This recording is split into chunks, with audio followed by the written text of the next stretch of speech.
Bismillahirrahmanirrahim.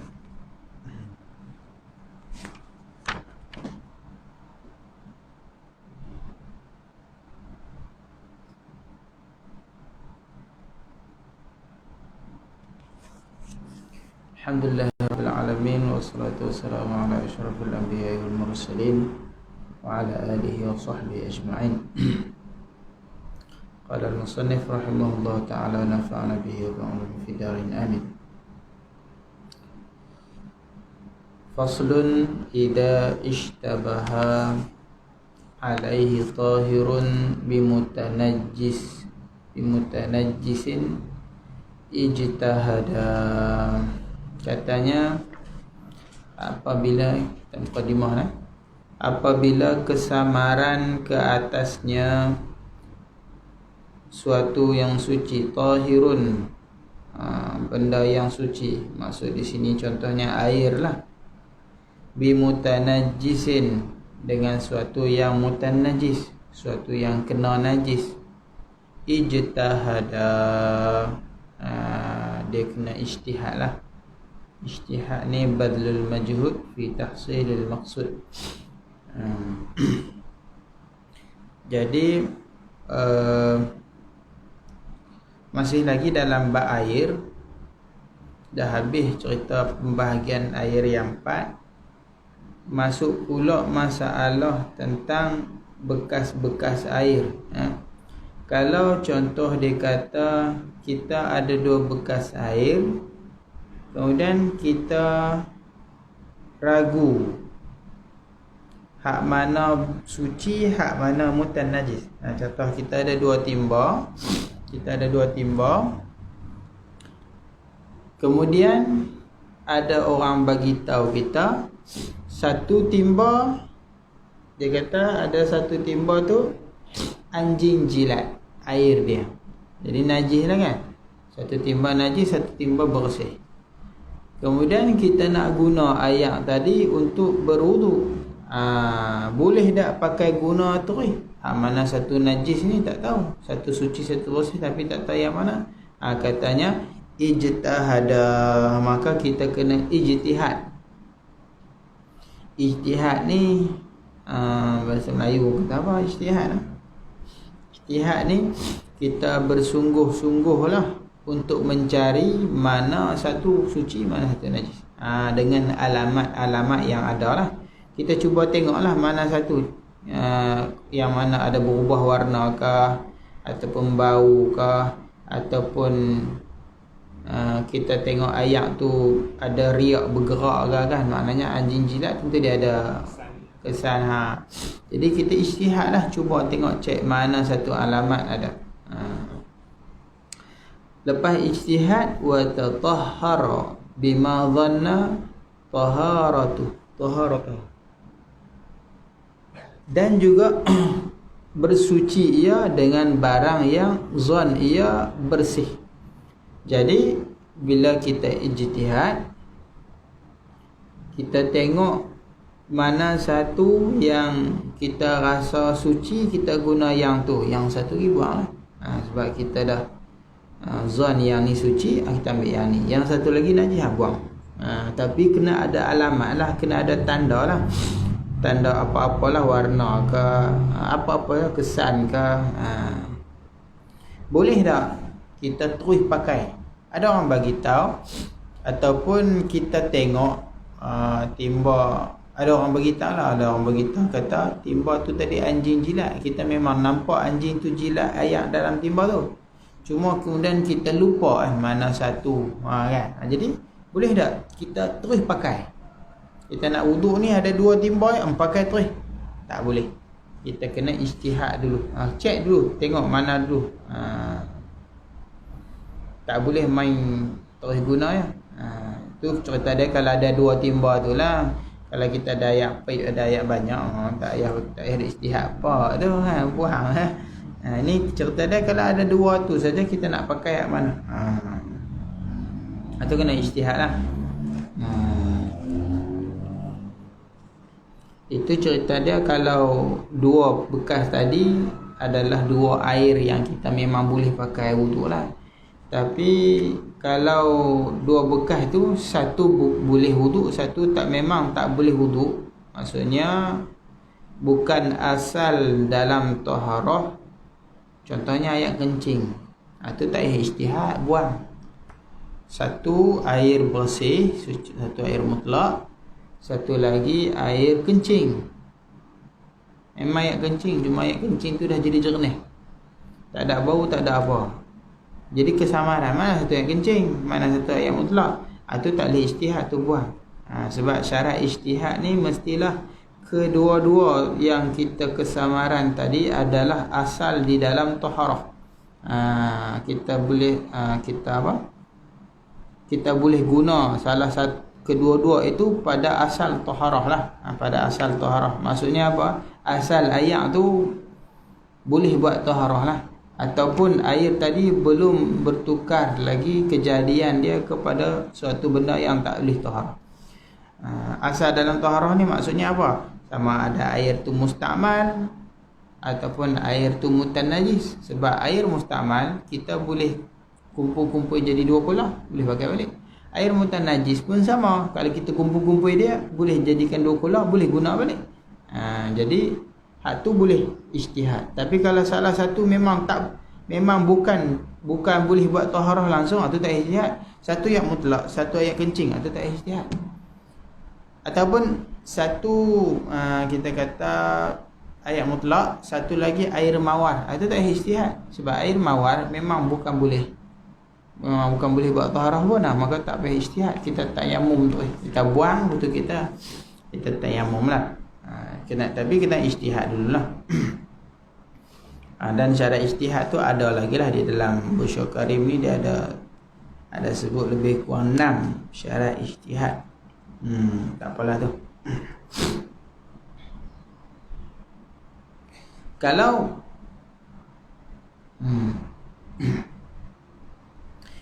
contoh di dalam dia ada sebut masalah, kalau contoh ada dua bekas, satu air mawar, satu timba, tak ada bau, tak ada rasa, tak ada apa dah. Satu lagi air mutlak. Kita nak ambil wuduk, boleh tak pakai ambil wuduk salah satu? Tak boleh. Sebab salah satu air mawar, salah satu air mutlak. Air mawar tak boleh, tak sah wuduk. Boleh tak kita ijtihad? Pun tak boleh juga. Sebab air mawar memang tak boleh buat wuduk. Dia yang boleh buat wuduk tadi kita kata yang kedua-dua itu ada asal di dalam taharah. Maksudnya dua-dua tu boleh buat taharah pada asalnya, ataupun kita kata boleh dijadikan taharah setelah kita kumpulkan dua bola. Macam air salah satu ni mustakmal, ni mutlak. Hak ni memang tak boleh pakai, hak ni boleh, cuma kita kesamaran tu boleh ijtihad. Sebab apa? Air mustakmal asal dia air mutlak.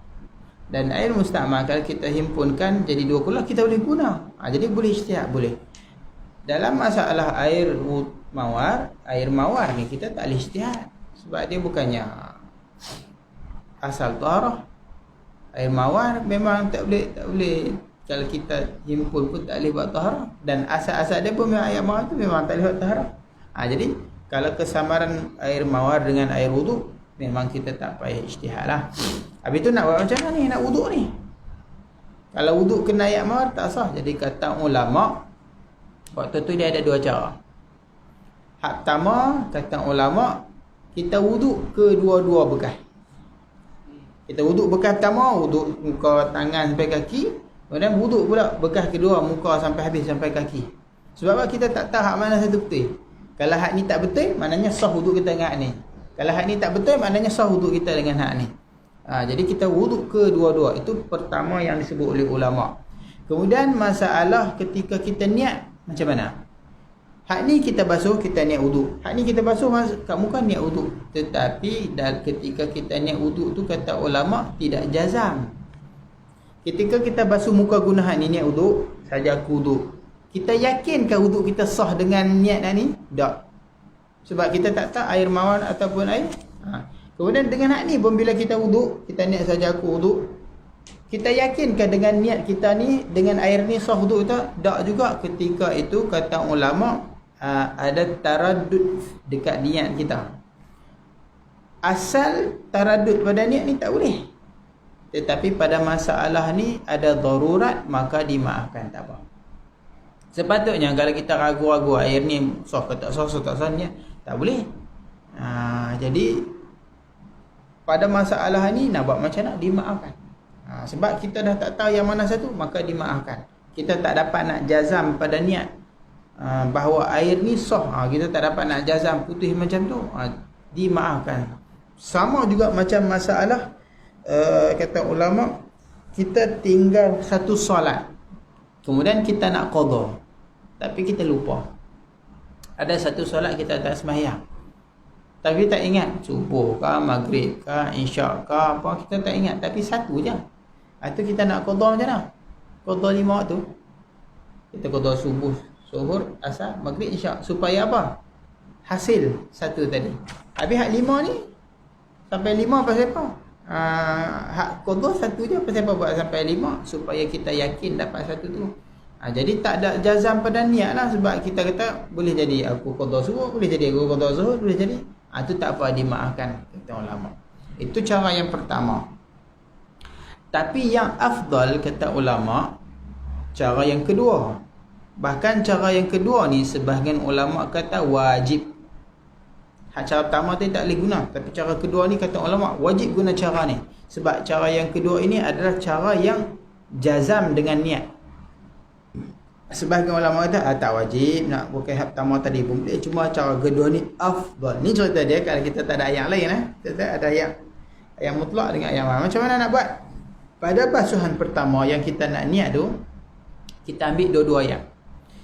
Bekas A, bekas B. Kita cedok bekas A satu tangan, kita cedok bekas B satu tangan, macam tu.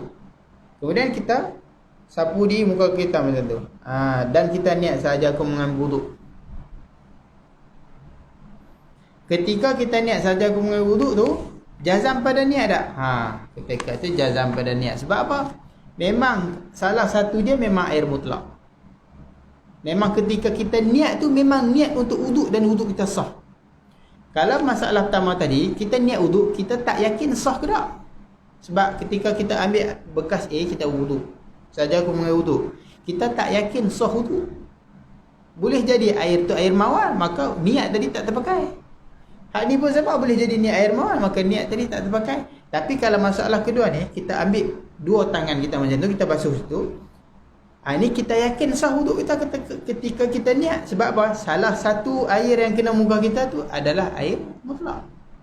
Air mutlak ni tak kisahlah kita sapu sini pun boleh, sapu sini pun boleh, mana-mana pun boleh. Jadi ini cara yang afdal kata ulama, dan cara sebahagian ulama kita wajib guna cara ni. Ambil air satu bekas tangan ni, ambil air sebekas tangan ni, sapu. Tadi aku mengangkat wuduk. Kemudian kalih pula, ambil ayat ni tangan kanan pula, ambil ayat ni tangan kiri pula.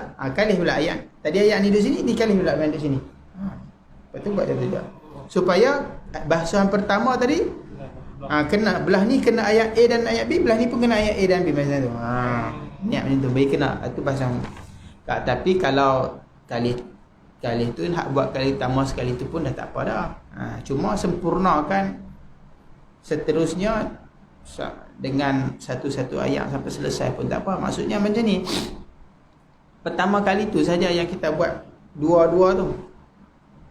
Kemudian basuhan yang seterusnya, habis guna ni ayat A, basuh muka, basuh tangan, basuh kepala, basuh kaki. Lepas tu guna pula ayat B, basuh muka, basuh tangan sampai habis. Hak pertama tu saja guna dua-dua. Basuh macam tu, kemudian kalih pula, basuh kalih pula kiri kanan, basuh macam tu juga. Itu untuk basuhan yang pertama sahaja. Kemudian basuh kedua, basuh ketiga, basuh tangan tu guna satu-satu sampai habis. Guna dulu timba A sampai kaki basuh, habis tu barulah guna timba B. Sebab kita nak tang niat tu saja. Supaya niat kita tu memang yakin sah wuduk. Faham kan? Kalau kita guna satu-satu pada niat, kita tak yakin sah wuduk. Kita guna timba A saja aku mengambil wuduk, kita tak yakin wuduk kita sah. Boleh jadi air mawar tak sah. Kalau kita guna ni pun sama. Boleh jadi air mawar dan tidak sah. Tapi kalau kita guna dua-dua, kita yakin sah wuduk kita. Sebab salah satunya air mutlak. Kena pada niat kita. Itu kata ulama lah. Dan dia ada syarat-syaratnya lagi. Syarat-syarat ijtihad orang panggil. Ada 6 syarat sebut dalam syarat dia. Dia kata dalam matan walau a'ma, walaupun buta. Walaupun orang buta kena ijtihad. Sebab apa? Sebab orang buta ni boleh ijtihad dengan rasa, dengan bau, dengan sentuhan. Contohnya lah kan. Jadi dia ambil bau, dia bau ayak ni, ada bau biasa tak? Dia bau ayak ni macam mana? Ada bau. Orang buta ni dia bau dia tu kuat. Maka boleh kena ijtihad juga. Kalau dia tak dapat ijtihad, maka dia taklid orang yang tahu. Dia buta, dia nak ijtihad dua timbah. Dia bau hak ni semacam, dia bau hak ni semacam, dia tak tahu. Tu nak buat macam mana? Tanya orang yang tahu. Dia tanya, ni mai tengok hak ni, nana satu ayat hak kena najis dan sebagainya, ada warna ke, tak ada warna ke? Dia taklid kepada orang yang tahu. Kalau tak dapat, orang dia tanya orang dia kata timbah hak ni najis. Dia tanya orang kedua pula, orang kedua kata timbah hak ni najis. Kata hak mana satu, kau ni kata ni najis, kau ni kata najis. Dia tayamum. Dia tayamum. Sama juga kalau orang yang bukan buta pun, ketika dia keliru hak mana satu najis, dia duk ijtihad tapi tak jumpa tanda, maka tayamum. Tapi kita kena buang dulu ayat tu lah. Dah corak ayat tu, kemudian barulah kita tayamum dan tak kena qada. Walau akhbarahu bitanajjusihi thiqatun, jikalau mengkhabarkannya dengan najisnya oleh seorang yang thiqah. Thiqah ni orang yang adil lah, walaupun seorang hamba ataupun seorang perempuan.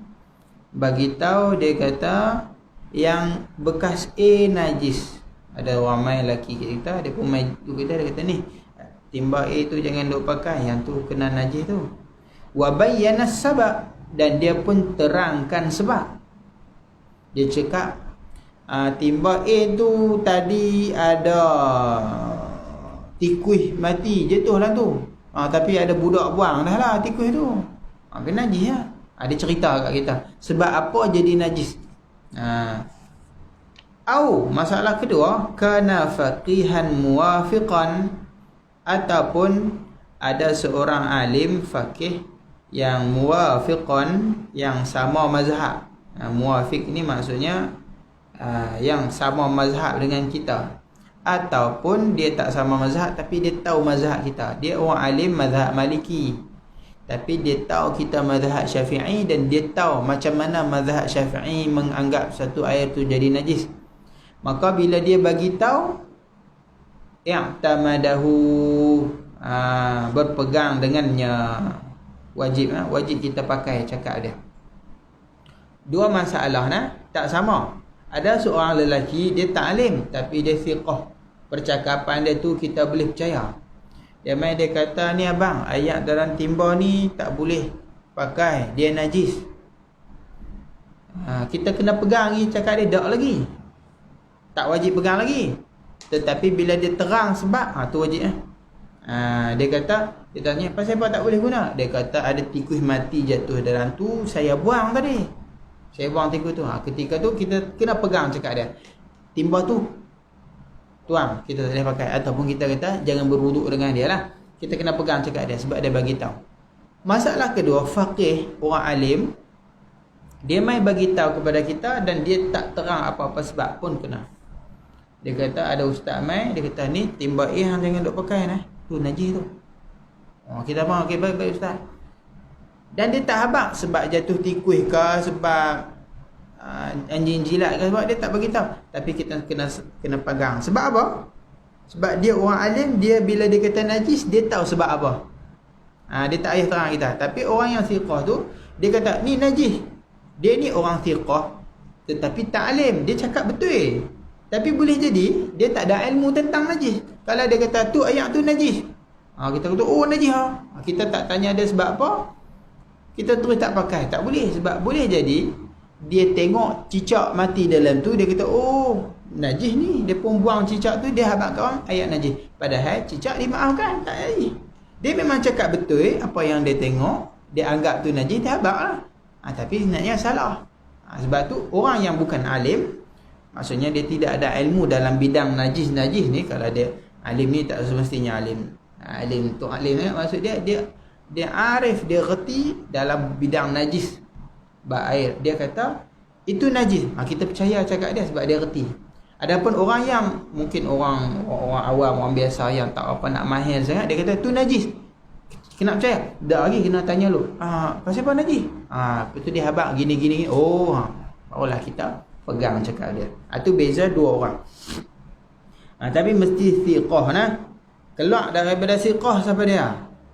Kanak-kanak, orang gila, orang fasik. Orang fasik ni orang ahli maksiat. Ahli maksiat dia tak thiqah. Dia kerja dah buat dosa kecil banyak, kali dosa kecil, ataupun dia buat dosa besar, itu dipanggil fasik.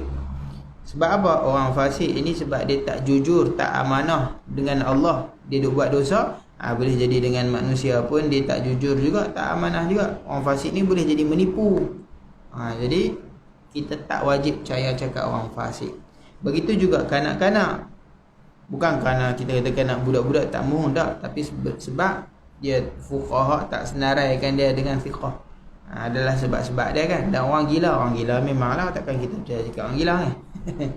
Tetapi dalam masalah kanak-kanak dan orang fasik ni, walaupun dia kata ni timba ni ayat najis,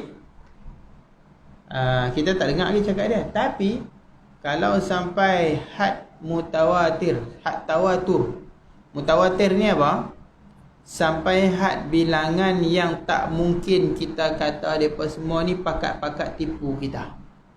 Mai kawan ni dia tak siqah. Dia kata tu timba A najis. Kita pun Lepas tu jumpa dengan orang kedua pun mengaku juga. Dia kata ni timba A jangan duk pakai tu, najis. Mai orang ketiga pun mai habaq macam tu, ni timba A jangan pakai dan najis, tikus mati dalam tu.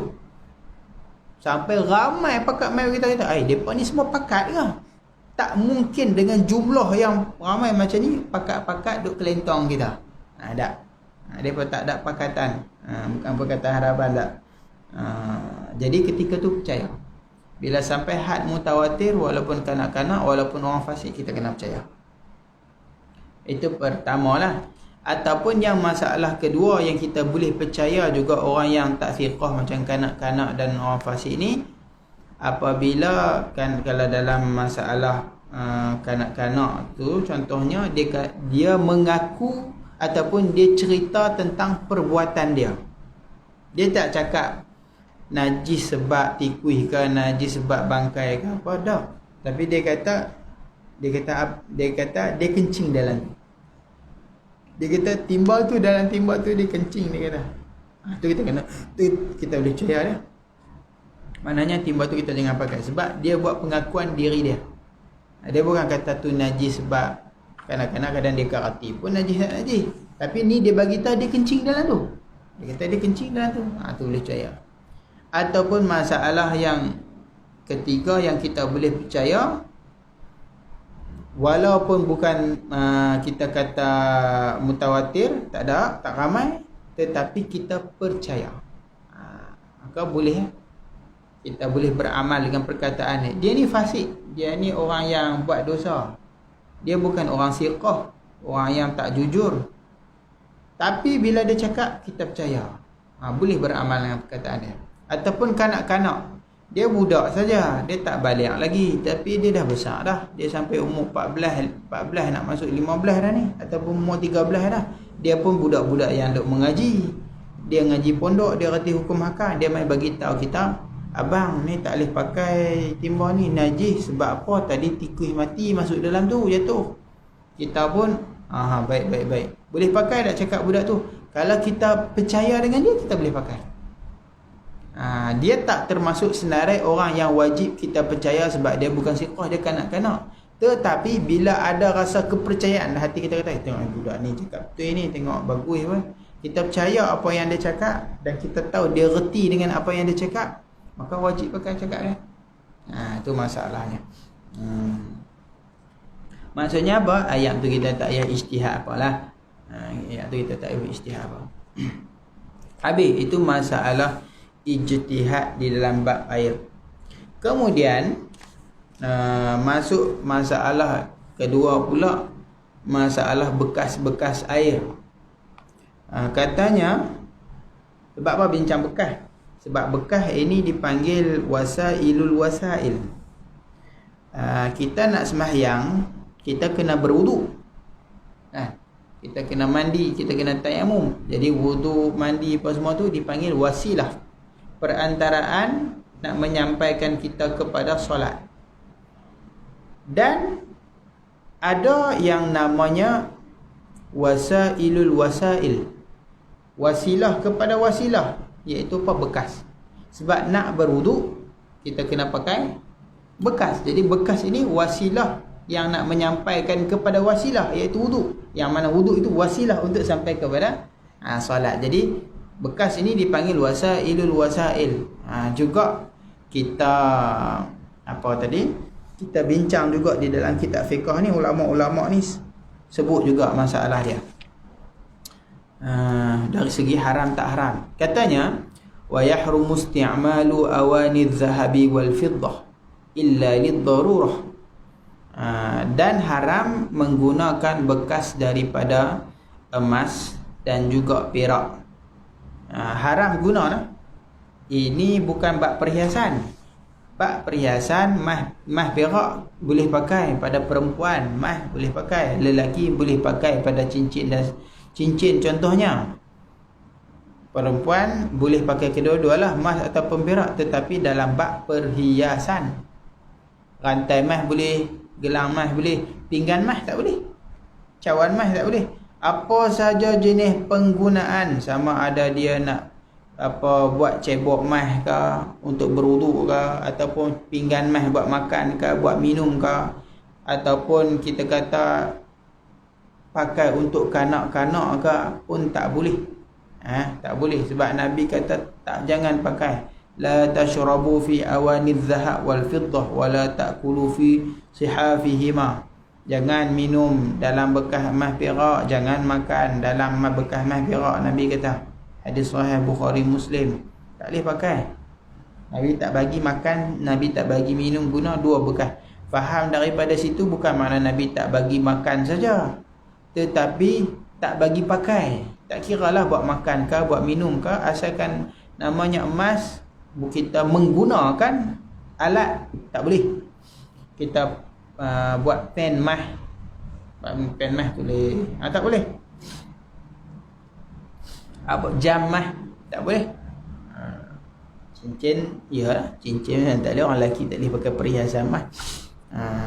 Bekas-bekas alat yang kita guna, alat bukhur, pewangi, kita buat daripada bekas emas, tak boleh. Tak boleh. Hatta kita guna, walaupun bukan hak kita guna pun tak boleh. Kita pergi rumah orang kaya mai hidang cawan emas, tak atas meja, kita pun ambil minum, haram. Sebab namanya menggunakan cawan emas. Kita minum guna cawan emas. Dan Nabi kata jangan minum guna cawan emas, jangan makan guna cawan emas. Walaupun bukan hak kita, hak orang lain. Orang kaya, kita pergi rumah orang kaya, terlebih kaya, dia buat cawan emas. Ni cawan emas ke emas tipu ni, warna emas tu tak apa, ni emas betul lah. Tak boleh. Sebab apa? Haram. Sebab khuyalah, memecahkan hati fakir. Orang fakir kata aku roti pun tak ada, dia pun cawan pun emas. Jadi orang fakir ni hatinya, itu salah satu sebab lah, maka tak boleh digunakan. Jadi macam mana kita nak guna helah? Kata ulama, bila kita mungkin dijamu dengan cawan emas. Cawan, penggunaan cawan emas ni apa? Minum kan? Jadi cara ulama kata tak mau dapat dosa, ataupun pinggan emas, buah anggur, makanan dalam pinggan emas. Macam mana? Kita pindahkan dulu dari pinggan ataupun cawan emas itu kepada bekas yang lain, yang bukan emas. Lepas tu kita makan dari situ. Ketika tu tak haram. Bukan cawan emas kita.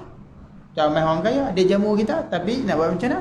Kita ambil piring ni, kita ambil bubuh dalam piring, kita makan dari piring. Maka kita tak menggunakan cawan. Bukan makan dari pinggan mas, bukan macam mas. Kata fuqaha, pindah masuk tangan pun boleh. Kalau buah tu ambil buah kat tangan. Lepas tu makan dari hat tangan ni. Pegang, makan. Makan di tangan kita. Kalau ayak tu tuang masuk kat tangan, minum. Maknanya kita minum dari tangan, bukan minum dari cawan mas. Ataupun kita bubuh dalam cawan lain, kita bubuh dalam pinggan lain, kita makan dari pinggan tu. Ketika itu tak dapat dosa, dosa. Hukum dia dosa kecil, kata ulama. Hukum dia dosa kecil. Kalau sebahagian penggunaan tu kita kata air mawar. Orang kecil-kecil mawar kan. Ada bekas mas. Kalau macam air mawar, kata ulama, tuang kat tangan kiri, percik kat tangan kiri dulu, lepas tu pindah kat tangan kanan, guna dari tangan kanan. Sebab apa dua kali pindah? Sebab kita percik kat tangan kiri, kalau kita guna tangan kiri, itu memang menggunakan bekas mas pun. Sebab memang orang bila nak percik, orang tuang, kita ambil pakai. Memang macam tu cara dia. Jadi seolah kalau kita tuang kat tangan kiri, kita pakai wangian tu, maka kita menggunakan bekas mas. Tapi kalau tuang tangan kiri, kita tak guna lagi, kita pindah, maknanya kita guna wangian tu dari tangan kiri kita, bukan dari mas. Kalau untuk mas atau wangian, fuqaha suruh pindah dua kali.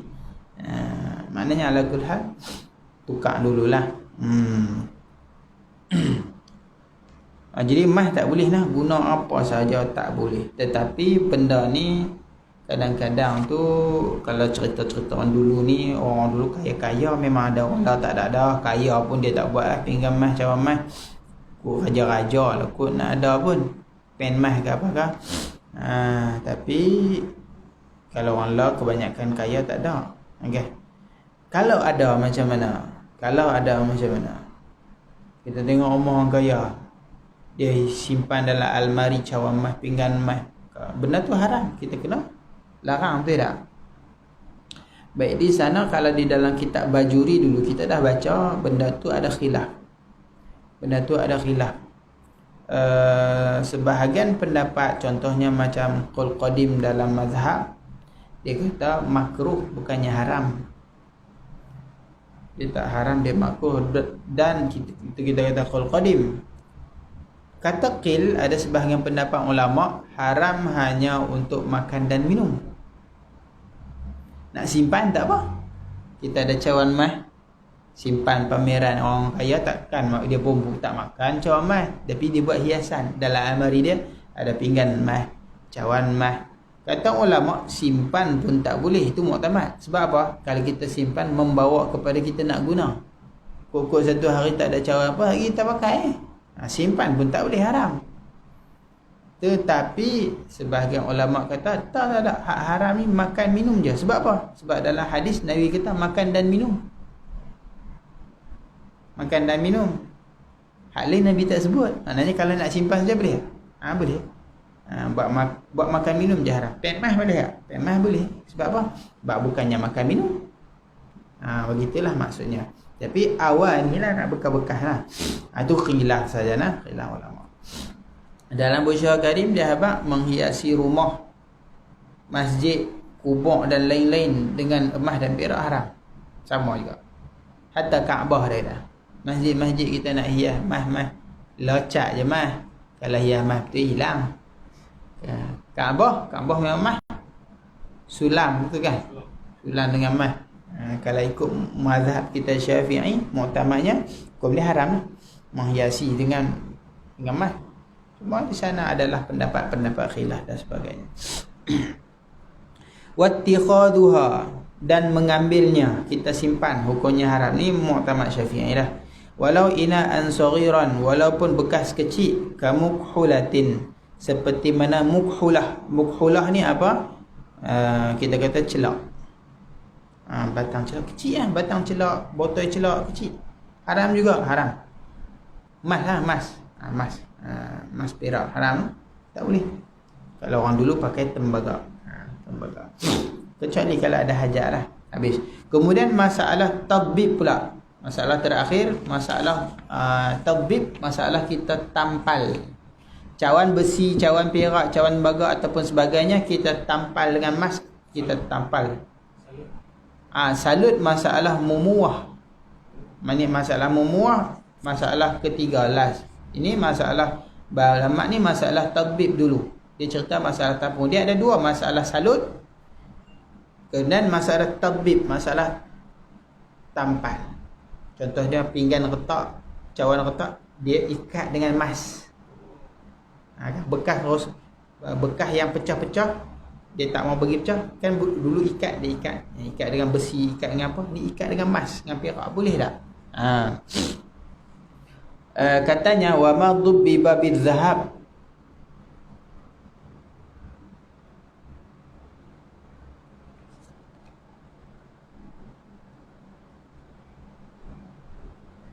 maksudnya haram.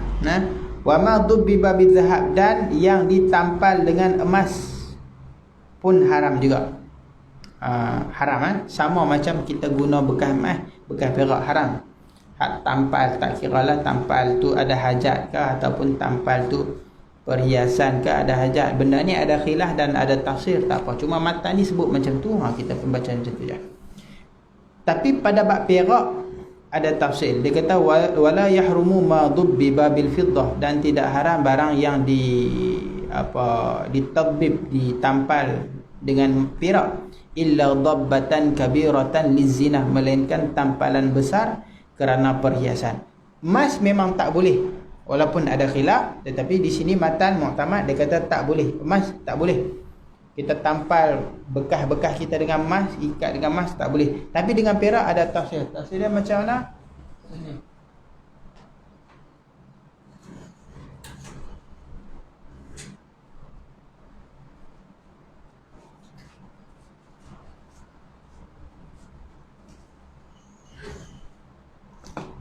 Jadi ni dengan perak perak darul tuan. Tampal dengan perak. Jadi tampalan tu kadang-kadang kecil, kadang-kadang besar, kadang-kadang kita tampal kerana hajat, kadang-kadang kita tampal kerana perhiasan.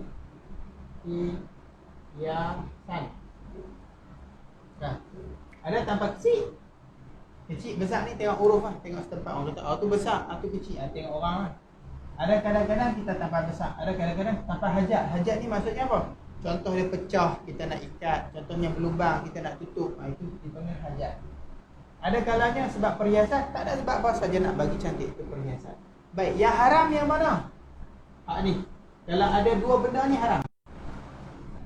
Kita tampal tu dah lah besar. Itu perhiasan. Bukannya ada sebab apa saja nak bagi cantik, dah lah hanya perhiasan, itu besar pula. Maka kalau ada dua benda ni haram. Hukumnya haram. Tampal besar dan kerana perhiasan haram. Kalau tak ada dua-dua ni, contohnya apa? Tampal tu kecil sahaja dan kerana hajat. Sebab apa? Ni pecah. Jadi kita ikat sikit pakai emas. Kecil je, halus je. Itu emas dah pakai perak. Hukumnya apa? Harus. Kalau ada dua ni saja, hukumnya harus. Kalau ada dua ni, hukumnya haram. Tapi kalau berselang, macam mana? Dia tampal besar tapi kerana hajat, ataupun kecil tapi kerana perhiasan. Dia pun sikit je. Tik sini. Kecil saja. Tapi sebab apa buah ni? Saja perhiasan. Ada satu sebab yang tak boleh. Ataupun dia pun besar. Bapa saya pun besar sangat ni. Dia kata, pecah dia besar, kena tampal besar. Kalau kecil mana nak lekat dia tu. Kerana hajat. Ada satu sebab yang kita kata yang menyebabkan haram, satu sebab yang menyebabkan haram. Jadi kalau ada hanya salah satu, maka hukumnya apa? Makruh. Itu hukumnya. Kalau ada dua-dua, haram. Kalau ada dua-dua belah ni, harus. Tapi kalau ada satu sini, hukumnya makruh. Kan jelas kan? Itu secara ringkas. Dan yang terakhir katanya wa yahillul mumuwah bihima, dan halal al-mumuwah. Al-mumuwah ini yang tadi apanya, celup, salut, sadur. Bihima dengan kedua-duanya, iaitu kedua-dua emas dan perak. Boleh tapi ada syarat. Matan ni seburingkan lah. Syarat dia ketika saduran ataupun salutan tadi nipis. Maksud nipis tu sekira-kira kalau kita lebur ataupun layur dekat api, tak dapat apa-apa. Tak dapat apa-apa. Kita kan emas perak ni dia lebur dengan api kan. Kalau kita lebur dengan api, tak dapat pun emas perak tu, tak menitik apa pun. Maksudnya nipis sangat, macam warna aja. Itu tak apa, sebab tak hasil emas dan perak daripada saduran tadi. Tapi kalau kita lentangkan atas api dan hasil emas dan perak tu, ketika itu haram, sebab salutan dia tebal. Tebal. Kecuali kalau perhiasan perempuan lah. Perhiasan perempuan tak haram. Contohnya rantai besi ke, rantai besi dia salur dengan emas tebal. Tak ada masalah. Perempuan nak pakai, perempuan memang boleh pun pakai perhiasan. Cerita dia kalau bukan perhiasan, bukan perhiasan perempuan, haram kalau tebal. Kalau tak tebal, haram lah. Perbuatan menyalut ataupun mensadur itu hukumnya haram. Hukumnya haram. Tak kira untuk perempuan pakai atau untuk siapa pakai, hukumnya haram. Tapi kalau kita nak pakai, bukan kita tukang salut, kita nak pakai. Nak pakai, tengok. Kalau cawan tu nipis saja emas dia, nipis saja perak dia, boleh. Sekira-kira yang macam tadi. Kalau tebal tak boleh. Emas perak tak boleh pakailah untuk kita kata penggunaan sebagai alat. Tapi kalau benda lain boleh. Cawan kita ni daripada berlian, boleh. Berlian penuh, mahal lagi udah emas, boleh. Nak pakai cawan yang diperbuat daripada batu berlian, bukan ditata berlian. Cawan tu daripada berlian. Ada ke? Tak tahu orang kalau ada. Boleh. Tak haram. Tak haram. Makruh je lah kan. Sebab apa ulama kata emas perak haram? Sebab yang ilat dia yang tadi. Pertama kita kata khuyala. Kita kata apa? Khuyala ni macam kesombongan lah. Kesombongan. Dan juga yang satu lagi, sebab orang fakir miskin ni dia tengok tu dia pecah hati dia. Sebab tu tak boleh. Orang fakir miskin ke siapa pun, kalau dia tengok emas perak dia kenal. Tapi batu permata dia tak boleh, jadi dia tak kenal. Boleh jadi dia jumpa berlian tepi pagang tu, dia kata kaca apa duduk tepi ni, dia sepak macam tu je.